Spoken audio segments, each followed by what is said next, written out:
Assalamualaikum warahmatullahi wabarakatuh.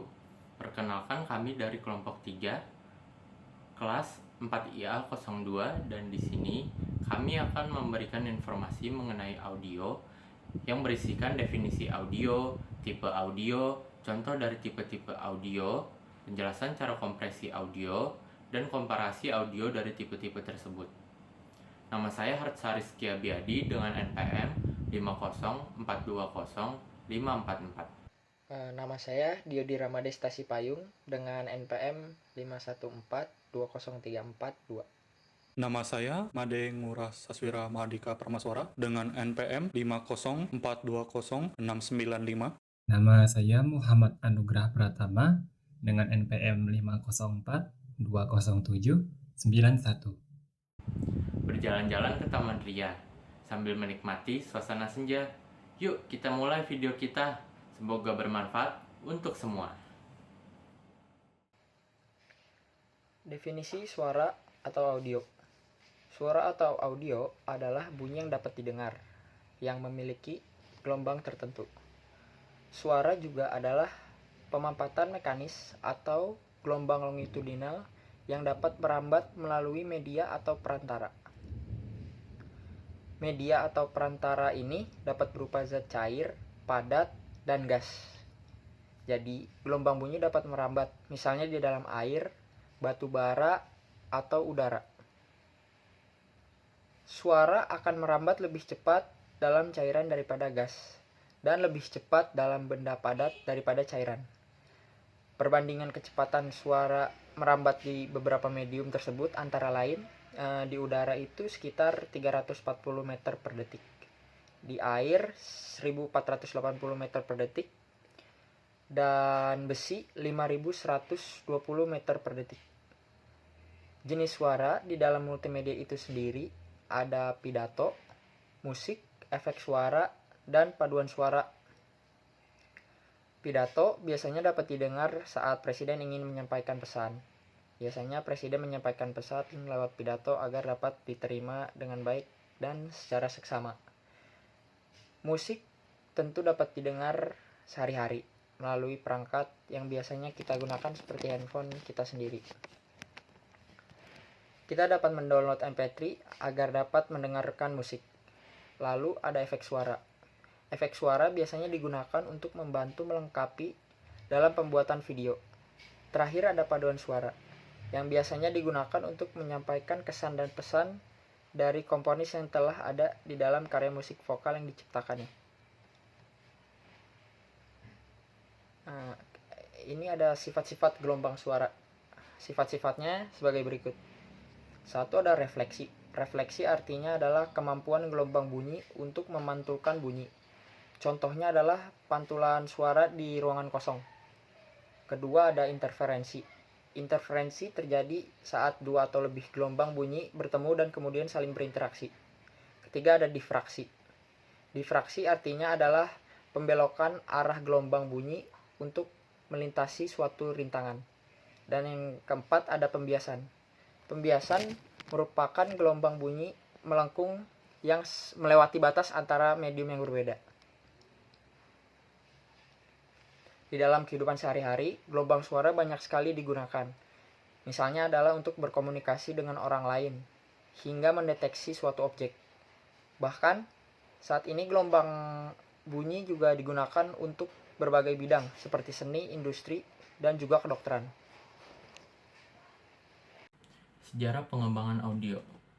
Jauh sebelum ditemukannya teknologi visual, manusia lebih akrab menggunakan media audio atau pendengaran. Sejarah media audio itu sendiri tidak bisa lepas dari perkembangan teknologi komunikasi suara yang digunakan manusia dari masa ke masa. Perkembangan media audio, jika dilihat dari sejarah komunikasi suara, pada tahun 1844, Morse mengirim berita lewat kawat dari Baltimore ke Washington. Maka dikenallah teknologi yang dinamakan telegrafi. Dari temuan tersebut, Alexander Graham Bell kemudian berpikir bahwa tidak hanya bunyi saja yang dapat disalurkan melalui kawat. Suara pun juga bisa. Pada tahun 1875, Alexander Graham Bell melakukan percakapan lewat telepon sebagai temuan baru di bidang komunikasi suara. Beberapa tahun kemudian, yaitu pada tahun 1895, ditemukanlah radio oleh Marconi. Temuan tersebut menjadi temuan yang paling akrab dan dikenal masyarakat. Sebelum ditemukannya alat komunikasi lain, hampir semua informasi disampaikan dari generasi ke generasi melalui media audio. Banyak orang menghabiskan waktu untuk mendengarkan informasi melalui radio. Setelah ditemukannya radio, kemudian mulai ditemukannya alat perekam suara oleh Thomas Edison, yaitu dikenal dengan fonograf.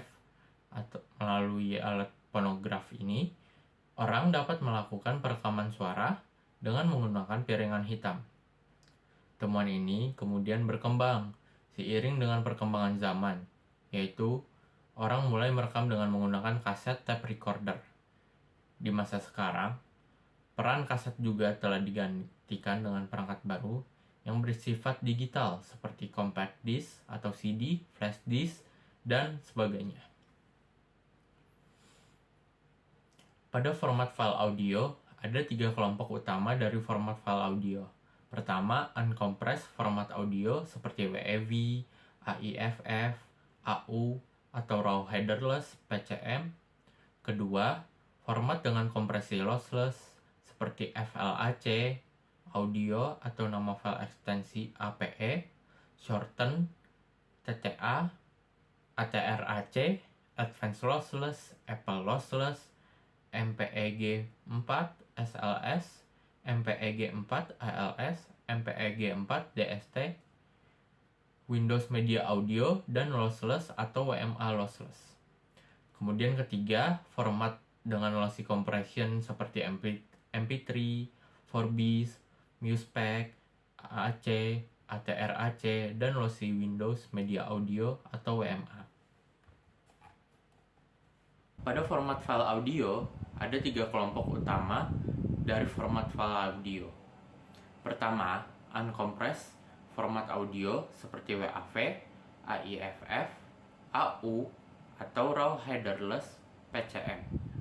Kedua, format dengan kompresi lossless seperti FLAC, audio atau nama file ekstensi APE, shorten TTA, ATRAC, advanced lossless Apple, lossless MPEG 4, SLS, MPEG 4, ALS, MPEG 4, DST, Windows Media Audio, dan lossless WMA atau WMA lossless. Ketiga, format dengan lossy compression seperti MP3, 4bis, MusePack, AAC, ATRAC, dan Windows Media Audio lossy atau WMA.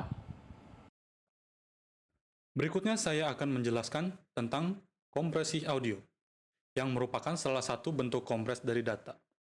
Fungsinya tentu saja untuk mengecilkan ukuran file audio. Pada saat ini, terdapat 2 metode utama yang digunakan. Yang pertama, ada lossy compression format. Metode ini sangat efektif dalam mengurangi ukuran file audio hingga sangat kecil. Tetapi, dengan konsekuensi menurunnya kualitas audio karena ada data yang hilang selama proses encoding. Contoh format ini adalah MP3, WMA, dan AAC. Jadi, kalau kalian mendengar MP3 yang suaranya sedikit kurang tajam dibandingkan dengan CD, itu dikarenakan MP3 menggunakan loss compression. Lalu bagian yang kedua, kita ada lossless compression format. Metode ini digunakan untuk mengecilkan ukuran file juga, namun kualitas audionya tetap sama dengan aslinya, karena tidak ada data yang hilang. Format yang paling terkenal untuk jenis ini adalah FLAC. Jadi, kalian yang benar-benar peduli dengan kualitas suara, FLAC adalah pilihan yang tepat. Namun, Ada beberapa kendala dalam kompresi audio. Pertama, perkembangan sound recording yang sangat cepat dan beragam, membuat standar kompresi terus berkembang. Kedua, nilai dari audio sampel yang berubah dengan cepat membuat kompresi menjadi lebih menantang. Untuk lossless audio codec, kualitas suara memang tidak menjadi masalah. Fokusnya lebih pada kecepatan kompresi dan dekompresi, derajat kompresi, serta dukungan hardware dan software. Jadi penting untuk memilih codec yang efisien dan didukung oleh perangkat yang kita gunakan. Di sisi lain, lossy audio codec fokus pada beberapa hal berikut ini. Satu, kualitas audio yang tetap baik meskipun dikompresi. Kedua, faktor kompresi yang efisien. Ketiga, kecepatan kompresi dan dekompresi. Keempat, latensi algoritma yang rendah. Latensi ini penting untuk streaming real time. Dan yang terakhir, ada dukungan dari hardware dan software.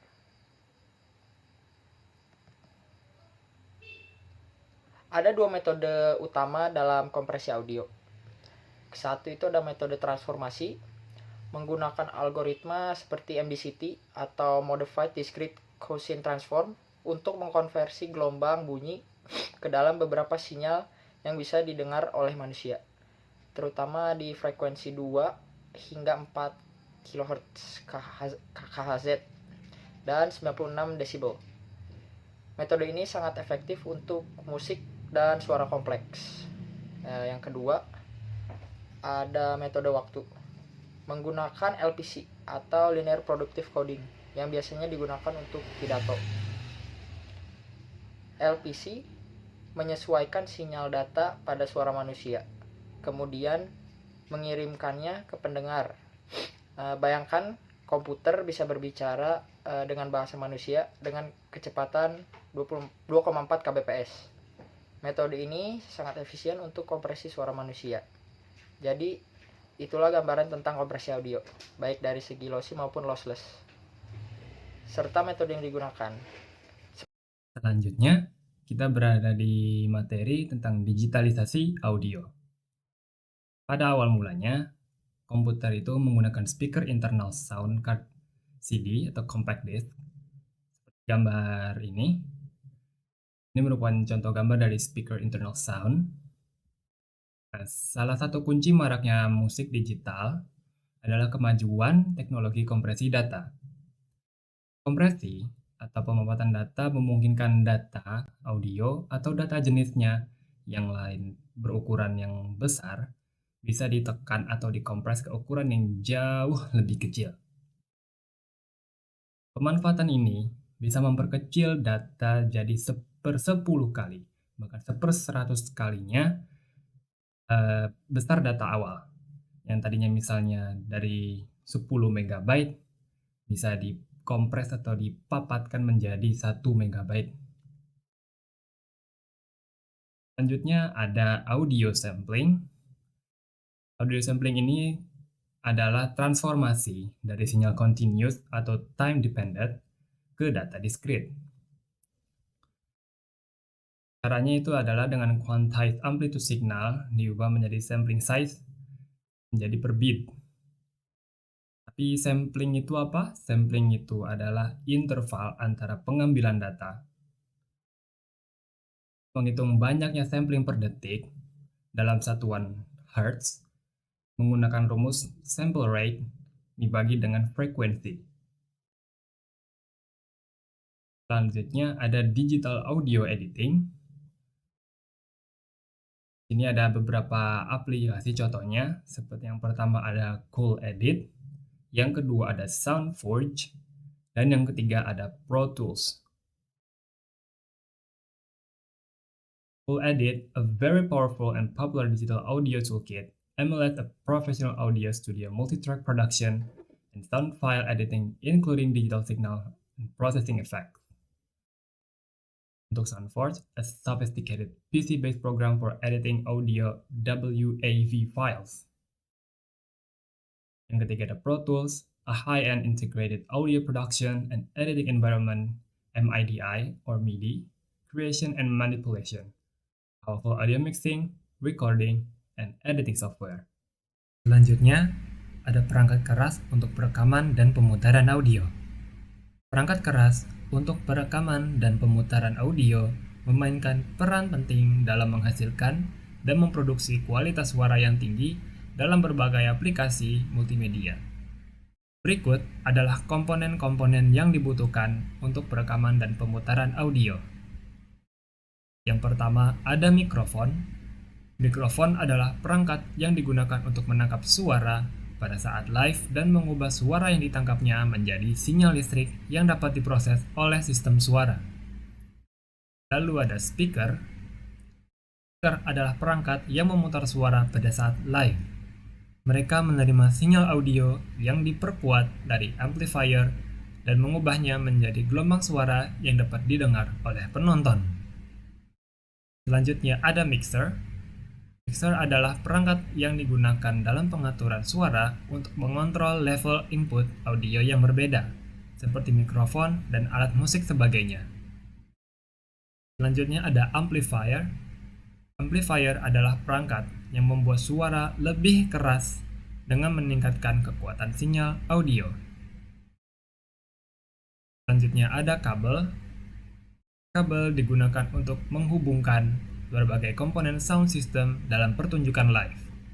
Mereka mengirimkan sinyal audio antara mixer, amplifier, speaker, dan komponen lainnya. Selanjutnya ada equalizer, atau yang bisa dipersingkat menjadi EQ, adalah perangkat yang digunakan dalam sistem suara untuk menyesuaikan tingkat frekuensi yang berbeda dalam sinyal audio. Dan yang terakhir, audio interface. Audio interface adalah perangkat yang digunakan dalam pengaturan sound system untuk menyambungkan sumber audio eksternal seperti alat musik atau sumber suara dari komputer ke mixer dan mengubah sinyal audio analog dari sumber eksternal menjadi sinyal digital yang dapat diproses oleh mixer. Teknik kompresi audio MP3. Asal-usul MP3 dimulai dari penelitian IIS FHG atau Institut Integriert Schaltungen Fraunhofer Gesellschaft, yaitu sebuah lembaga penelitian penerapan di München, Jerman, dalam penelitian coding audio perseptual. Lalu ada penelitian tersebut menghasilkan suatu algoritma yang menjadi standar sebagai ISO, yaitu MPEG Audio Layer 3 atau MP3. File MP3 terdiri atas dua data.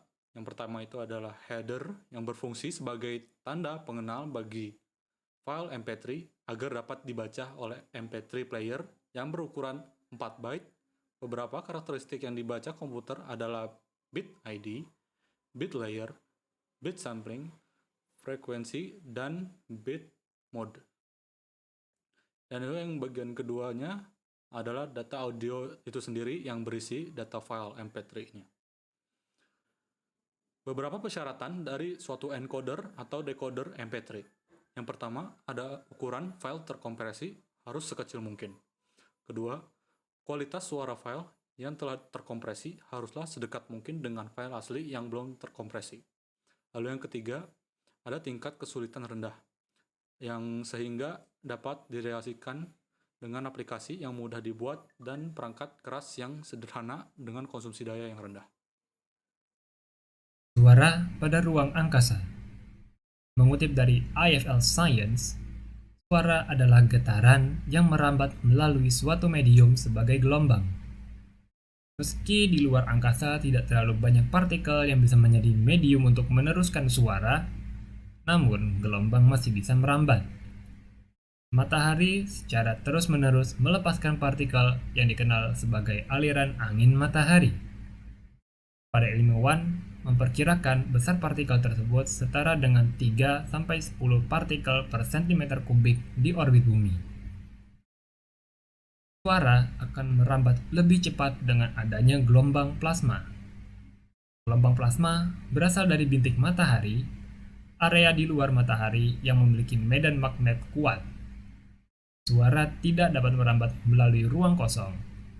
Walaupun suara tidak merambat lewat ruang kosong, Tetapi ada tempat lain di luar planet kita, tempat para ilmuwan mendeteksi gelombang suara. Mengutip dari laman Washington State University, Alison Coffin mengatakan bahwa secara umum, suaranya mungkin berfrekuensi sangat rendah, megabass, sehingga telinga kita tidak dapat mendengarnya.